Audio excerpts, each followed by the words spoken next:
Dans leur humaine et nue littéralité, les psaumes sont à la fois poésie et prière. Prière sans doute, mais sous forme de poème. Leur force vitale, cependant, ne vient pas que de l'homme. Dieu lui-même se sert de la parole du psaume et la profère. Elle est inspirée non seulement par le souffle de vie d'un homme, fût-il un poète de génie, mais par le souffle de Dieu, qui est esprit créateur, l'expérience qui traduit et communique et finalement l'expérience que Dieu lui-même crée dans le cœur qui l'écoute et qui s'ouvre devant lui. Aussi, plus que toute parole, toute poésie humaine, la parole de Dieu est-elle insondable et inépuisable. Celui qui tente de la saisir ne peut que la réduire à ce qu'il est incapable d'en percevoir. Car la parole de Dieu s'élève au-dessus de tout ce que l'homme peut en saisir dans l'aujourd'hui. Elle a sa vie propre et son histoire. Toute parole de Dieu ne pourra être mesurée qu'à l'implitude des temps. Elle ne cesse jamais d'accompagner l'amour de Dieu pour le monde et de l'accomplir toujours à nouveau.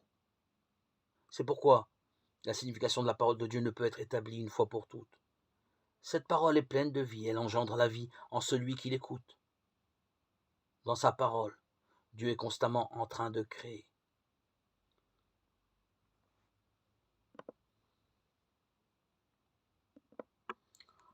En chaque croyant qui ouvre leur cœur à Dieu, qui ouvre son esprit, Jésus creuse un abîme insoupçonné de connaissance et d'amour.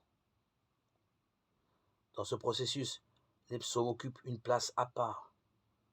Dans les Écritures inspirées, Dieu adresse sa parole à l'homme. Dans les psaumes, au contraire, Dieu met dans la bouche de l'homme la parole que celui-ci lui donnera en réponse. Mais ce ne sont jamais des paroles neuves ni étrangères. À y regarder de plus près, ce sont les paroles mêmes de la Bible, mais haussées au niveau de la poésie et de la prière. La Bible, par exemple, contient des livres historiques. Il y a de même des psaumes historiques, des livres de sagesse, des psaumes de sagesse, des livres prophétiques et des psaumes prophétiques. On peut retrouver toute la Bible dans les psaumes, mais comme poésie et prière.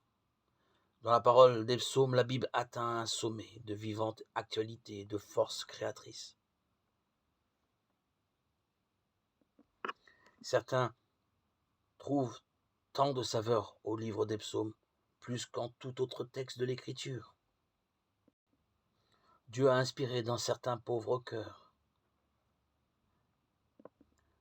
imprimé la force des psaumes. Sans la douceur des psaumes, certaines personnes ne peuvent plus vivre, ni sans la contemplation sans limite que les psaumes renferment. Les psaumes contiennent toute la Sainte Écriture.